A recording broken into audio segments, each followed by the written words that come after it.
You were watching Rolling Into Metal with Rites to Ruin.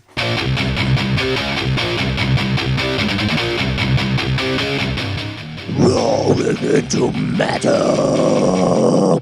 Welcome, guys, to Roll Into Metal. I'm Josh and Rhys. Rhys for it. And yeah, we haven't done this for ages. Ja, es blir ages around 20 years. Does that feel easy, kid? But it's alright. No, it's because you've been in fucking Florida in the sun. Just hiding from his fucking piss in the river. Yeah, anyway, I missed doing this. So today we got a band called Rites To Ruin. They're featuring in round 3 of Metal Masters competition in Florida this weekend. Yeah, so Metal to the Masses is a competition to potentially get an opportunity to play at UK's metal festival Bloodstock. So yeah, I'm hoping that they'll smash through. It seemed pretty good. I mean, listening to the stuff out already. Yeah, I checked them out. I actually saw them perform live last year at the Metal to the Masses when they were trying to get entry into Bloodstock again last year. So hopefully this year, I wish them luck, and hopefully that they can play at Bloodstock. Yeah, well, we know we got a tough competition. I mean, we've seen so many different bands this year. I can so even in the other competitions across the UK, you know, we got Hell and Bear, for example. So they were doing. But listening to this band, I didn't expect them to have such a strong lead vocalist.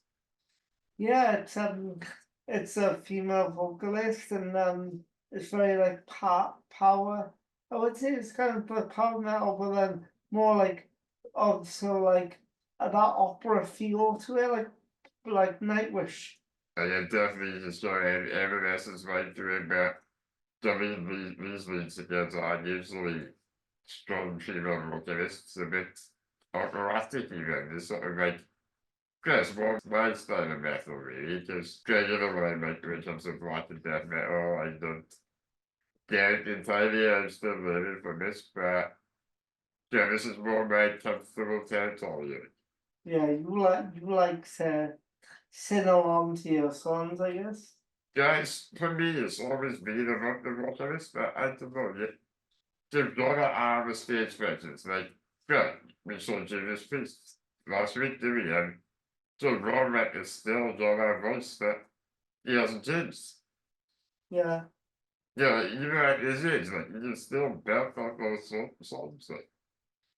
Yeah, and it was very good to see, and so did Saxon as well and stuff. They incredible bands and stuff, and hopefully we get into them one day. Yeah, maybe. I mean, Judas Priest definitely would be up there, but Brian Deadshore is the old guys. They still join it, you know, they still are supposed to be ready with it. Yeah, and it's good to see it. I've been hoping that this band that we interviewed today as well, but I'm hoping that they all have more things to show us in the future as well, because I believe that they got an EP out and a single on Spotify, so you should check that out. But yeah, should we just invite them in? Don't listen to some music, man. You want a temptress to fulfill your desire, a trophy to be hunted. We will get some information on them and, you know, see the influences and all that shit very easily. Yeah, and no, I'm looking forward to it. Yeah, alright, let's very I want to start by saying welcome to Roll Into Metal. Thanks for joining us. Thank you for having us. Yeah. Thank you. Yeah. Do you want to introduce yourself to our followers and go from there? Yeah, sure. We're from Rites to Ruin, a heavy metal band based in South Wales and southwest of England, would you say, Matt? Yeah, Yeah. roughly. More. Yeah. Yeah. I'm Chrissy. I'm the lead vocalist. And I'm Matt, and I am the rhythm guitarist. And yeah, that's us. That's great. And yeah, we like obviously I was explaining to Matt earlier that I saw you guys perform last year. I believe it was either Melt to the Masses or you might have been supporting a band that Mhm. I was gonna see. I think it might have been Ognes, I'm not too sure. I might have got that completely wrong. But It was likely Metal to the Masses, unless it was Fury or Tail Gunner. yes, Yeah. Fury, yeah, There Fury. you go, Fury. Yeah. Yeah, I saw you guys perform with Fury. Yeah, that was right. And yeah, and I really liked it. I think that you guitar work and stuff um really outshines what you're doing and stuff. And what I was saying to Rhys as well, and Rhys was telling me this, is that it's very, I feel like a bit of Nightwish to you. Would you say that in your Um, range?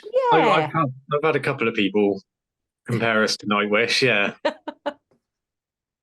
Yeah, I think the Nightwish comparison comes a lot more now that Flo Jansen is heading up Nightwish. I think if it was still Tarja turning in, it wouldn't, the comparison would cease because I'm not operatic in the slightest. Diva, but not operatic. But behave you. But yeah, we do get that comparison, and I think it is because of Flo's vocal is such a strong, powerful, clean vocal, and that's what I pride myself on is a clean, powerful vocal. So yeah, but we've had quite a few different comparisons with other singers as well and other bands, which is Have you ever made any singing lessons or something? Because, you're not right. I've had 2 singing lessons. Actually, that's a lie. I've had 3 singing lessons in my entire life. One when I was about 18, because I started in cabaret, and my parents, being very particular, said that I should go and get a singing lesson. So I actually had a singing lesson with Catherine Jenkins's tutor, because he lives across the hill from me. And he said, well, the only thing I can teach you is opera. Do you want to learn? I went, not really. No, that was that. And then I had 2 lessons just to make sure my voice was back in check between the break from leaving Triaxis and then as starting Rites to Ruin, because there was a 2-year break there. And that was it. When you started the band, was there a way of like, oh, how am I gonna outshine now? Because there's a lot of like female fronted vocalists, which is fantastic. And I feel like with your voice is so like powerful and it's really good. And I just feel like, was there, when you started the band, was there a way of like, right, how do we structure in this powerful voice with Matt's guitar in as well? Because I always find that kind of difficult because your music is so like heavy. How do you like make sure that your voice stands out compared to other bands that's out there? I'd say that when we started the band, we never started it with the idea of trying to be better than anyone else. Yeah. We started this because we wanted to play music. We wanted to write again. We wanted to get back on stage. So if people liked our music, then that was just bonus Yeah. to us. And I think because both of us came from Triaxis, who were very successful with that style of music, with Chrissy's vocals and the guitar work, that was very much down my street. We didn't want to be Triaxis 2.0. We wanted to do our own thing. And it just happens that, the music we write and Chrissy's vocals, they blend well together. The other thing as well is when we brought Lee in as our lead guitarist, he's got Glyn, who was the guitarist in Triaxis, was very power metal orientated. So his heroes were Gus G and that vein. But then Lee comes in, and Lee is much more blues guitarist. So Gary Moore is heavily a heavy influence for him. And my background in cabaret and swing and blues, sits in neatly with Lee's guitar work as well. So it just gelled really easily for us. That's great. I was thinking about now to the masses and stuff. Is there any like ways of cheering up the crowd and stuff? Because I've always thought about that. Like when you get into competitions, how do you prepare for that? All you can do is the best that you can do. For Metal to the Masses, they don't just look at your music, they also look at how you handle it when things go wrong on stage, how you handle yourself with the other bands, how you conduct yourself throughout the whole initiative. So all of that go from a judge's perspective, that goes towards your score from the judging. But of course, then you've got the audience vote from the earlier stages. And all you can do is actually just perform your best. Pick the songs that you think are going to work on the night, the ones that you're really comfortable playing and get a good vibe and flow, and then just get up there and have fun doing it. There is absolutely no point worrying about it because it's out of your hands. Yeah. I also think that the range of bands that are in the Metal to the Masses, there's so many different styles and genres within the metal scene, that it's hard to tell how it's going to go. Like we could play an absolute blinder and not make it through, or we could come off stage not being happy with our performance, and then we get voted for. Or you just don't know. Yeah, it's totally out of our control. So do you ever get nervous? I don't know. No, I think we've been doing this long enough that the stage is just a second home to us. Yeah, we're old enough and ugly enough not to worry about it. Yeah. You always tell them more experienced performers, Nick, because they're using you guys for compliments, but I think interaction with the crowd is important as well, you mean? For some people Yeah. don't talk to the crowd at all. I know, and it frustrates me because the crowd have paid money to see you, so interact with them. But that's my cabaret upbringing. I mean, there was a quip in the Traxxas days that somebody had watched a live feed from a Wakefield gig and said to our then bassist that Chrissy's like a cabaret act. It sounds like she's in a working man's club. Well, I did 10 years of cabaret. I'm going to sound like a cabaret act. But then so does Bruce Dickinson. So, You personally, what are your musical influences? Personal musical influences. So for me, I'm very much a big Tool fan. Killswitch Engage. Who else? Sixth as well. Megadeth. So I've got a bit of a broad range there, but those are my go-to bands that influence me when I'm kind of playing and writing. Everything and anything goes for me. I'm a theatre kid, so I love musicals. I listen to Devon Townsend on repeat to the point that I'm obsessed with the man. Yeah. I love Devon Townsend so much. I cried when he was at Bloodstock. I cried. Matt can attest to that. They were happy, happy tears. Who else? Ronnie James Dio, Ann Wilson from Heart, Ella Fitzgerald, Dusty Springfield, Freddie Mercury is God in my eyes. Plus, then I mean, there are so many. There's Whitesnake. There's loads. Where does it stop? Where does it stop? So that's the thing with your influences. I can tell the way you sing. Like your type of metal is kind of what I'm into.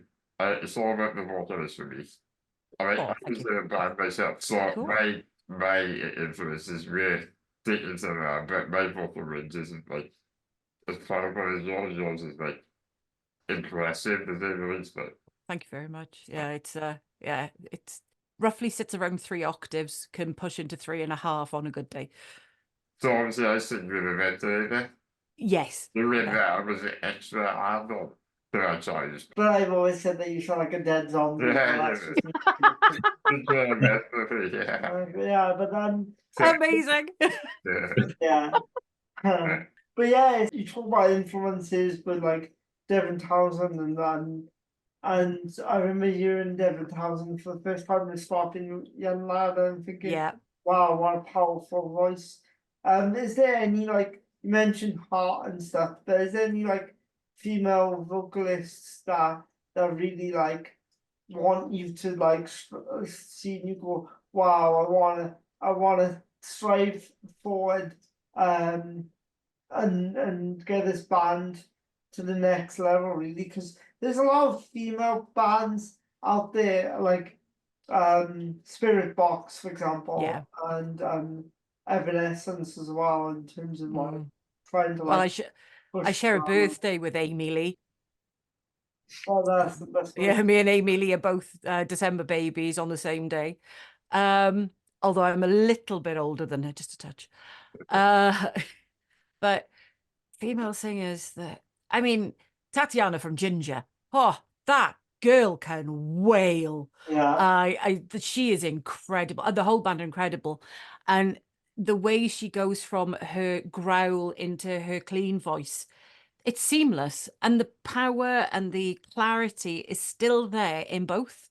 It's very difficult for a lot. Something I found with a lot of female vocalists is we're either, like myself, all clean or all growl. And the ones that do a mix of the two tend to be weak in one or the other. So, for example, I love the Butcher Babies. I absolutely adore the Butcher Babies. I think Carla and Heidi are incredible human beings. But one thing I have noticed with Heidi's vocal is that her clean singing is nowhere near as powerful as her growl. But that's not to say she's bad at at it. She's brilliant. She's got a beautiful voice. But there's a drop in the power when she goes into a clean vocal. Tatiana, it's all up here all the time. Doesn't matter which way she's going. It's so good. So yes, it'd be Ginger. Yeah, can you growl and if you I'm do? trying to learn. I don't find it a very natural thing. So I'm trying to learn. I don't think I would put a full growling vocal in. I would like to do it just to add it here and there as a little bit of flavor. So, because we've got in Santanico, there is a very low note at one of the hells. One of the words hell has a very low note, and I'd like to growl it because I think it would work really well with a growl, but I can't growl yet. Oh, yeah, you should try. Working on it. You should try like Tatiana, in when, because I read up about that she did it on a motorway. Maybe you should practice. That's crazy. It's crazy, but yeah. But Yeah. well, that's the thing, is that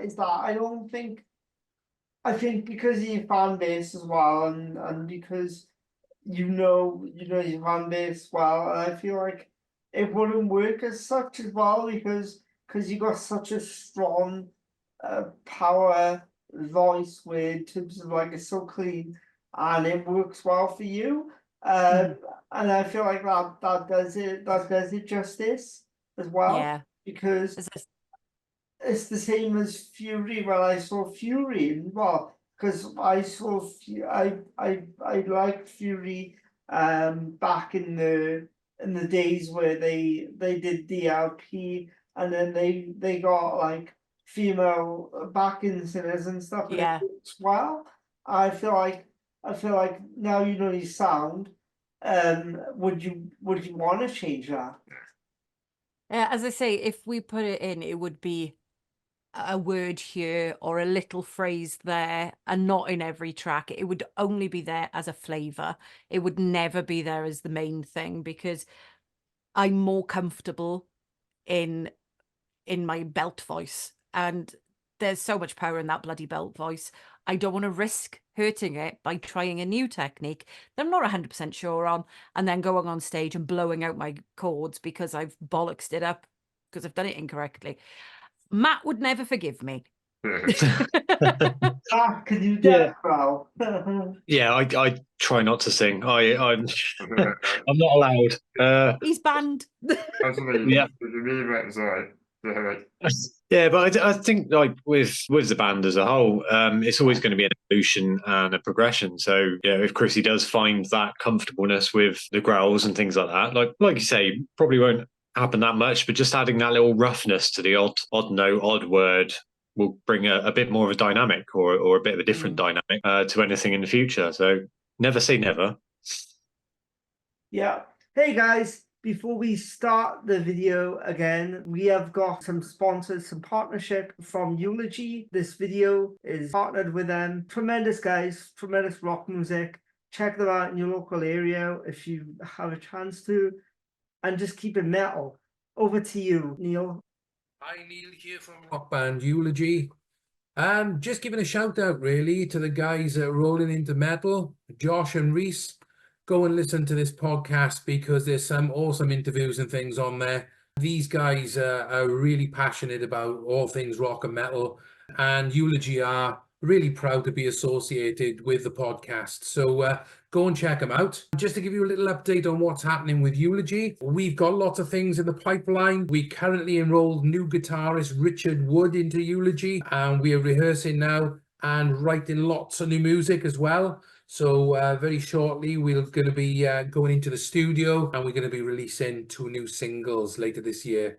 So keep an eye out for that. And then later on this year, we are planning lots of different gigs, festivals, etc. So check it out later on this year. Follow us on Facebook and all the other socials, Instagram, etc. for all the new news of gigs that are coming out and the new music we're going to be releasing.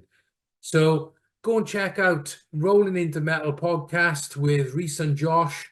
You won't be sorry you did. Some cracking stuff going on there. Cheers, guys.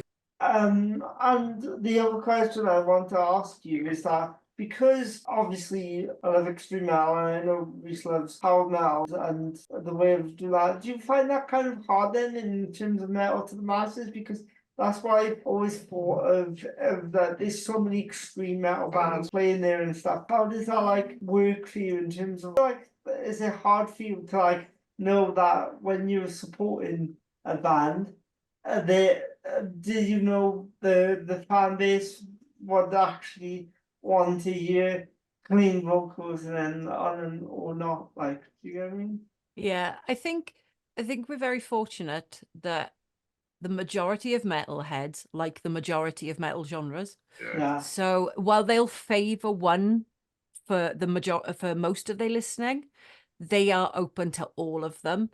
I mean, where else are you going to get about 20,000 metalheads stood in a tent at the middle of a festival, jumping around to Venga Boys Venga Bus? I mean, you know, we're eclectic music lovers at the end of the day. So I think even it doesn't matter what we have this idea that we should pit bands that are of a similar genre on the same bill. And I think sometimes that we do a disservice with that, and Metal to the Masses actually redresses the balance, because you could have, I mean, last year we had, what was it, Carmen Field, who are quite hippie metal, for want of a term for them. Punk hippie metal, maybe. Then you had Eulogy, who are very much thrash. Yeah.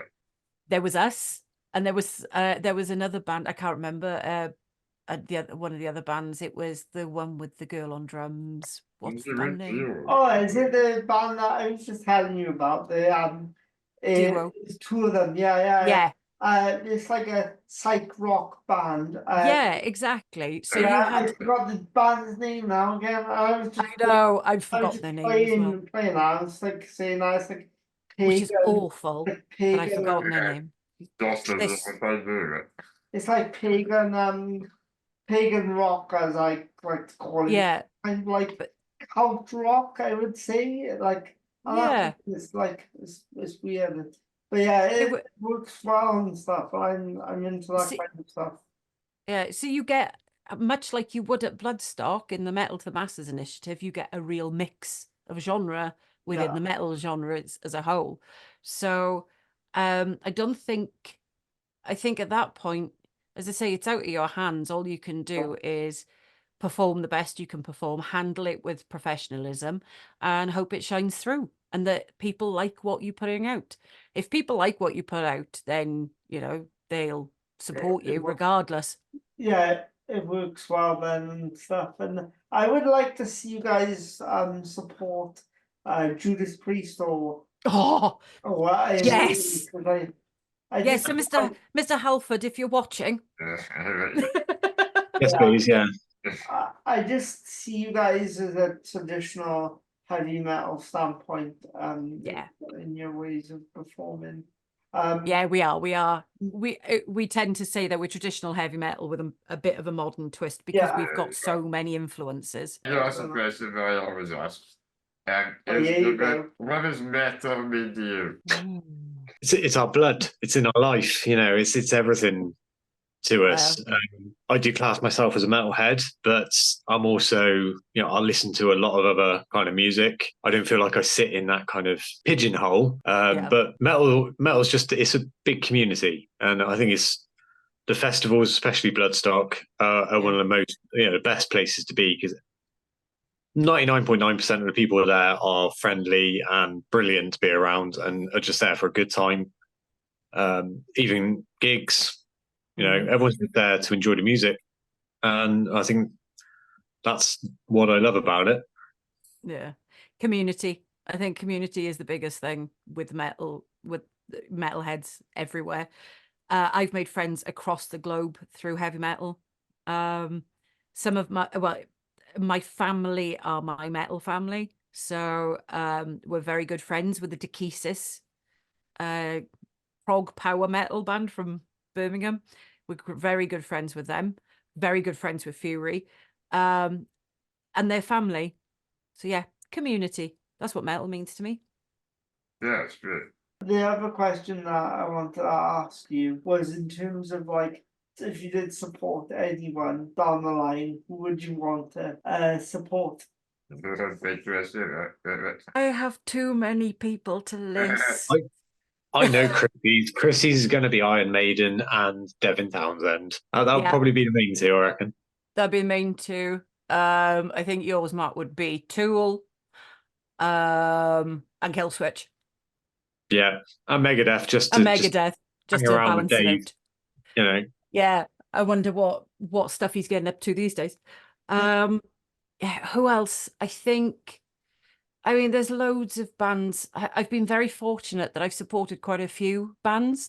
So I've supported Queensryche, Blaze Bayley, Raven Girls School, Tigers of Pang Tang, Wolf, who are one of my favorite bands ever. Wow. Yeah, the list continues. I can't remember who else. So that was back in the Triaxis days. But yeah, Iron Maiden would be up there. Mind you, they'd have to prize me off Bruce Dickinson because I would be holding onto his leg as he tries to get on the stage. And Devin Townsend, I don't think I'd be able to sing if we supported Devin Townsend because I'd just be a blubbering wreck. I love that man so much. He is Saint Devin of Townsend. That's interesting. I feel like it works well as well if you did support them, because like I said, that is kind of the range that you go for. Your guitar work as well, Matt. It would work well into supporting Killswitch, and hopefully in the future that you do support those bands and stuff. Be amazing if we did. Yeah. Do you have any rituals like before you go on stage? And what are these rituals? Matt can tell you mine. I don't know actually. I mean, apart from, you know, going off and getting ready, and no, I haven't really noticed any rituals that you do. Have you not noticed that I write the first line of every song next to its title on the set list? I wouldn't class that as a ritual. More of the oh crap, I better do this, otherwise I'll forget. No, it's a ritual because if I don't do it, the show will be a horror. Yeah. So it's a ritual. It was also funny the last gig when I had to remind you what the first line. It's because another band were playing. I hadn't already, because I tried before we opened doors. I tried to put the first 3 or 4 words of each song next to the title on the set list that I have. Just because I have in the past, on the odd occasion, the song has started and I've gone, shit, what's the first line? And it's completely blanked. So I put it on there and it's become a habit now and the 1 or 2 times that I didn't do it, the blank thing happened and I panicked. Whereas if I do it now, I rarely look at them anyway. So it's a ritual in that has come through. But normally I do it before the doors open and any bands are on. But at the last gig, Vanitas were on just before us, a brilliant band from Birmingham. And I couldn't hear the songs in my head to write the lyrics down. So Matt was going through our Dropbox, looking at where the lyrics were so I could actually write the first line down. Otherwise, it would have been a disaster, darling. Oh, I'm sure. I wish I could do the same for the guitar, because there has been times when we've been on stage and I've had to start a song and the rhythm has just gone out of my head. I know the notes, I just can't think of how it plays. And I've had to turn around to Tom or somebody and gone, how does this go again? Is that why Lee started one the other night? Yeah. I bet you're like, oh, please, Chris, you please, like, sing the riff to me so I know it in my head. Yeah. Yeah, I have been known in rehearsal to sing the solo when Lee's not been able to make rehearsal. It was rehearsal a couple of weeks ago when we were playing our one song and straight into Fire, and I completely ballsed up the intro of Fire because it just went out of my head. And I've been playing that song for 2 years. years now. Oh, well, no, longer than that, because you wrote it a long time. Yeah, I think that for me, the only solos I probably sing in my head would be probably Outer Bridges, Blackbird, or Steve Vai's All About Eve. I reckon 2 songs I could easily solo in my head because I'm a massive Outer Bridge fan. I like Steve's work as well. So I love Steve Vai. One of the reasons I was very keen to continue dating my husband or then boyfriend was because he had Steve Vai's Passion and Warfare on picture disc. Yeah. Totally. Yeah. Nothing to do with his personality. It was to do with his record collection. well, it's funny, right? Because you mentioned about your massive Judas Priest fan. Well, I've luckily been able to snag up the holographic Invincible Shield vinyl in a raffle the other day. So amazing. £18 I paid for it. And I was 150, yes. I know, that's crazy. Yeah. Amazing. That's the good thing about vinyl raffles, but it is annoying because it's like some you win, some you lose and stuff, and I managed to snag up some good raffles in my time. And speaking of vinyl, is there any chance of you getting your EP out on vinyl? And the EP, no, because it was deliberately done as a limited edition. So what we printed, that's all we will ever print for the EP. But that's not to say that we couldn't be tempted to put the album on vinyl. When is that coming up? That's a question. That is the $1 billion question. Well, once we finish writing it, we're not far off finishing writing it. We're not far off. But it's difficult with all of us, with our lives, with jobs and everything. It's proving difficult to get together and work on the newer stuff as well as rehearsing for gigs and things like that. So it's taking a bit longer than we anticipated. Hopefully not too much longer. I think the end is in sight. The light is a pinprick. It's very, very small, but tiny, it is there. Tiny light at the end of the tunnel.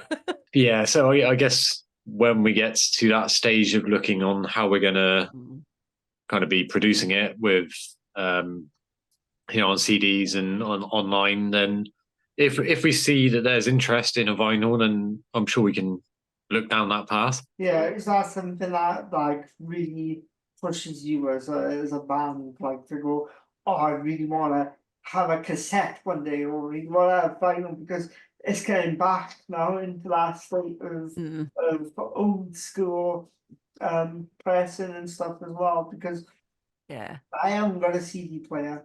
It's mainly Spotify for me or vinyl. Like I've got tons of vinyl now, and I never was a music collector until my dad one year was like, I got you a Christmas present that I didn't know what I was gonna get, and he got me a record player.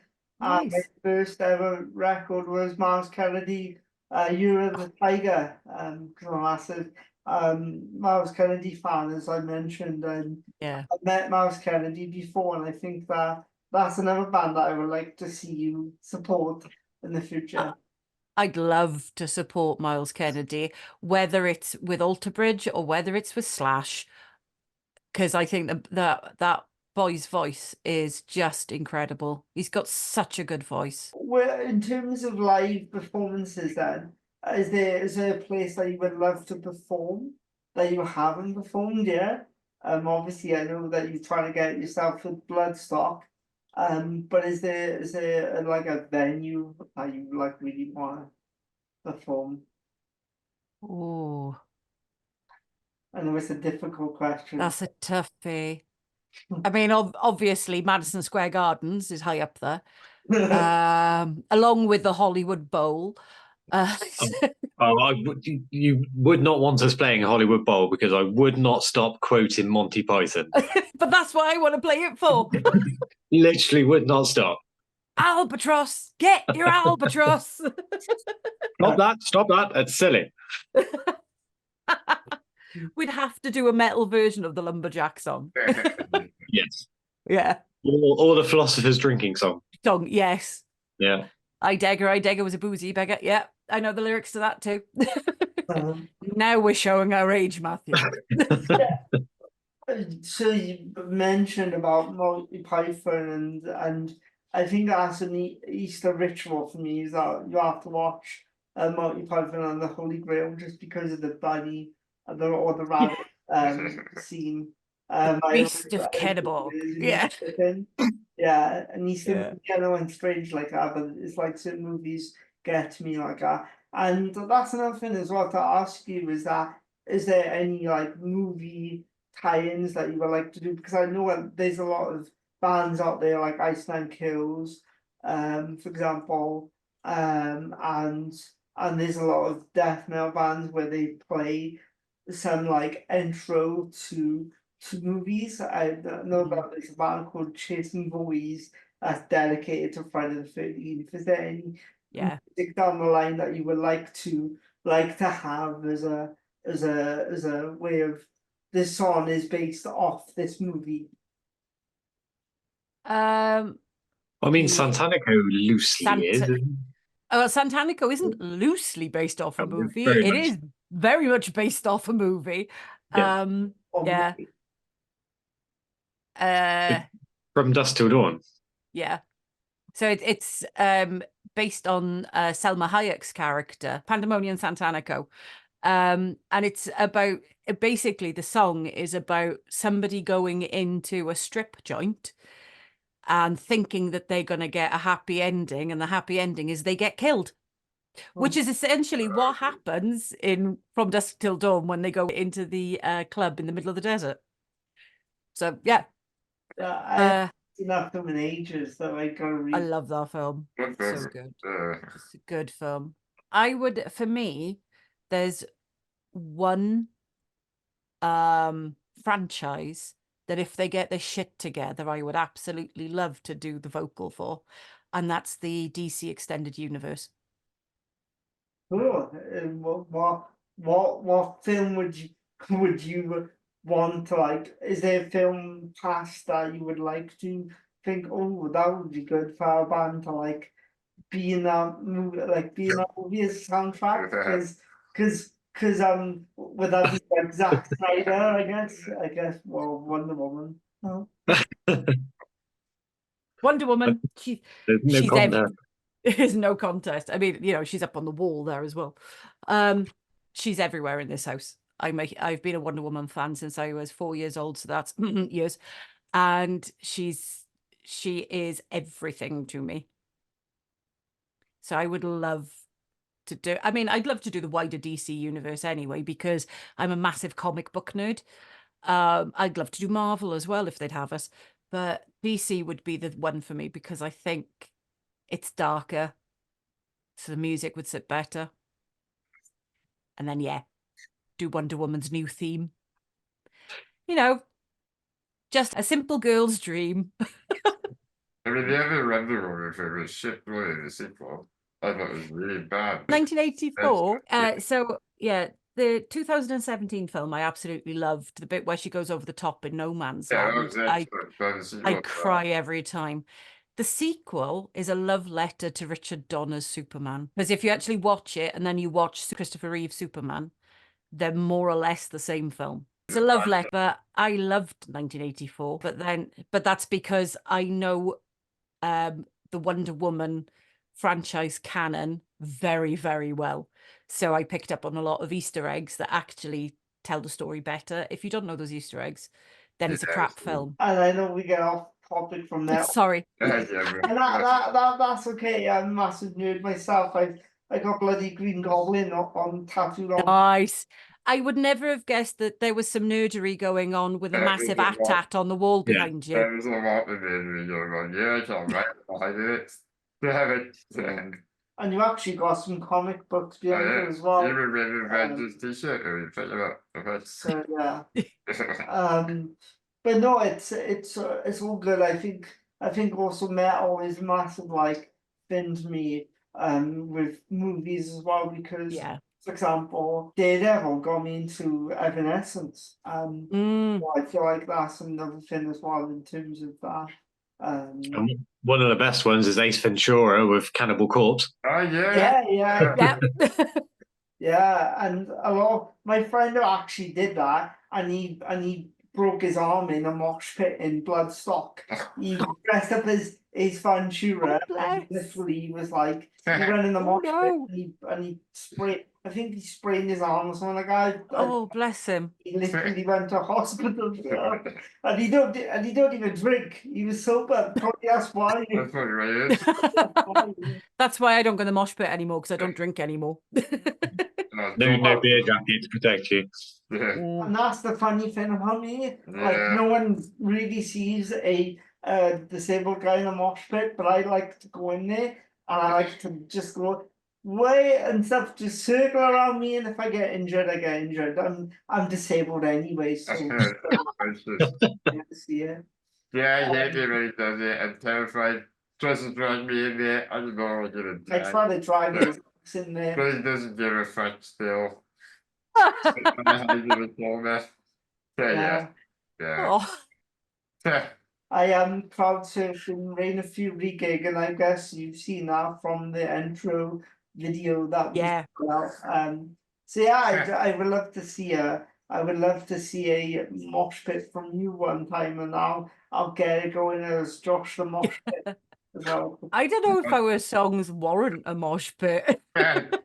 We get a lot of people headbanging, but whether we actually get a circle pit or anything going, I don't know. So I don't know, like it's kind of hard in it. Like you never see a Judas Priest or Iron Maiden mosh pit. Yeah. And what does that look like back in the day? yeah, Because I don't even see like Black Sabbath doing a mosh pit now. It was because it was all like it really, yeah, it kind of came in with thrash metal, the circle pits and what have you. It was just people headbanging before that. Just stood.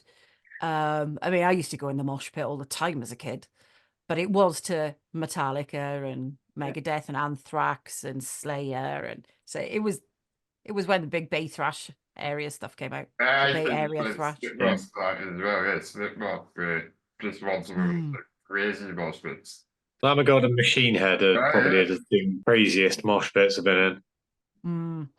Sonosphere one year, Silosis in the small tent did one of the bigger circle pits going to the point that I had to. Was it as big as Devil Drivers?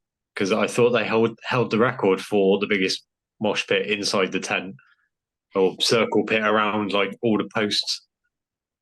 I don't know if it was as big as Devil Drivers, but it was because I didn't see Devil Driver when I was there. So yeah, I only saw. What year was that? 2010 was the last time I went to Sonosphere. I saw the big four in 2011 Slayer. It was the big four. Did you go that recent? Yeah, I read the big four. Yeah, I saw yeah. Slipknot That was pretty good. I saw Motorhead as well. Yeah, I saw Motorhead lots of times. Yeah, and going back to the mosh pits and stuff, what shocked me is seeing Judas Priest like sitting down and stuff. Yeah, I was a bit I shook. was just like, Yeah, what is happening? Like, Yeah, we it's did like, like that. it's like, huh? they only Like- had one venue that was standing, and that was Bournemouth, wasn't it? Crazy. And I thought myself, am I getting old now? Like, it's like, down. They probably did it to see they know you were coming, that's right. Yeah, probably. Yeah, Yeah, just thought, this bloody wheelchair users coming, so everybody sit down. yeah, Uh, it's dangerous as fuck. yeah, yeah.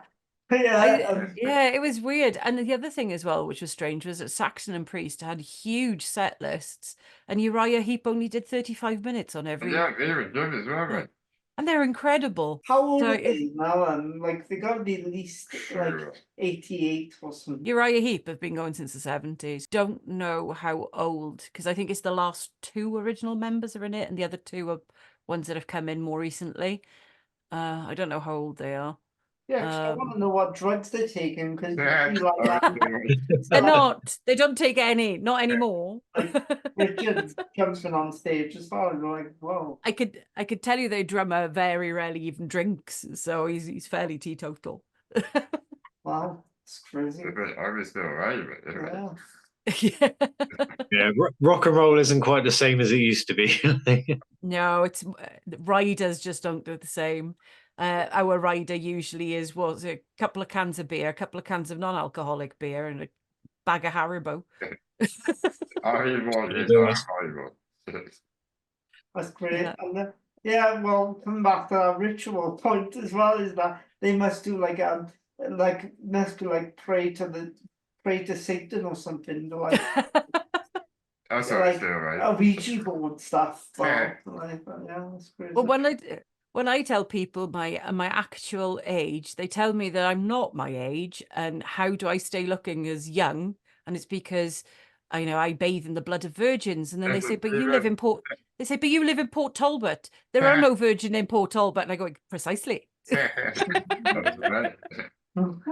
Well, one more question. Has there ever been a time a mad scene of like when you perform? Like what's been like the most craziest time when you've performed that somewhere you think, oh shit, like can't believe this has happened, or wow, I can't believe this has happened to us. Has there ever been any stories like that on the road? Not with Rites To Ruin, for me, because Rites To Ruin is still a very young band in its journey. Matt, I don't know if you've got anything from previous. I'm trying to think back to the days. I mean, there's been some crazy gigs, mostly due to alcohol intake. Which, yeah, I learned after that I cannot play drunk. It's just not possible. It's awful. Yeah, I think we had one gig. This was an old band, where during the band after us, one of the guys in the mosh pit broke his arm, and so they had to stop the gig and get the ambulance.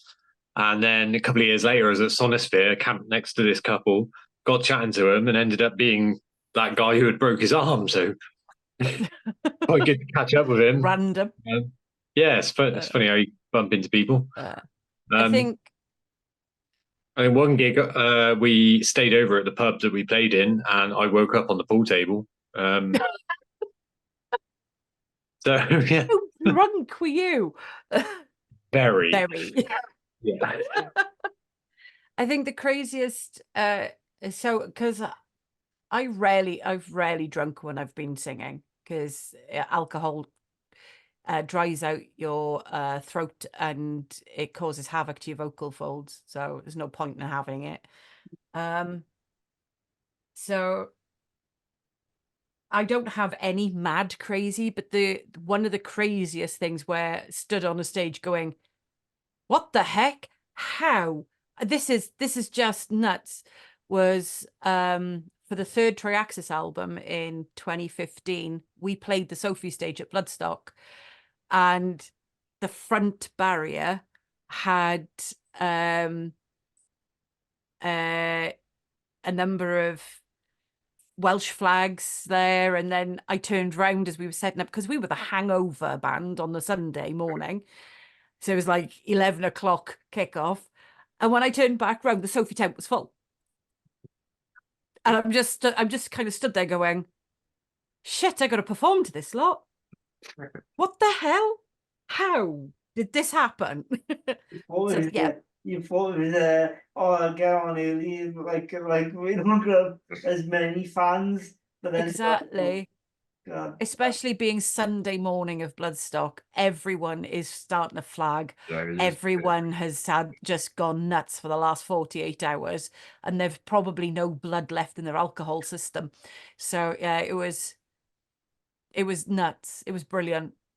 It was an unforgettable experience, and I really want the Rites To Ruin team to have that same experience, because it's joyous and it stays with you for your life, for the rest of your life. Thank you for doing this, right? Oh, pleasure. You did really well at Metal Masses. Thank Yeah. you. Yeah. Thank you very much. I was not a bad stuff, so yeah, it'd be nice to see you. Yeah, That's it for yeah, me. if you guys do perform at Bloodstock, give me a shout, Yeah, we'll be there, right? because we'll be there, and we'll take the white flag as well, and maybe Fab. take, We're always in the front row as well, right? maybe Well, we'll have to keep an eye out for you, because myself and Matthew go every year. Does this bit yet, but we'll always start in Moss Bay. I tell you what, well, because you live in Port Talbot, we'll all be there with a Twin Town flag or something. Hot dogs for tea, boys. Yeah, but yeah, anyways, it's also been getting us out now as soon as we can, really. Fab. So Thank yeah, you. don't back on Friday. Like, good luck. Thank you very very much. Thank you so much for having us. It's been a pleasure. Thanks, guys, Yeah, cheers. and yeah, keep them No, out. thank you. Cheers. Yeah, Thank you very much. Thank you, guys. Thanks. Cheers. Take care. Bye. Bye. Yo.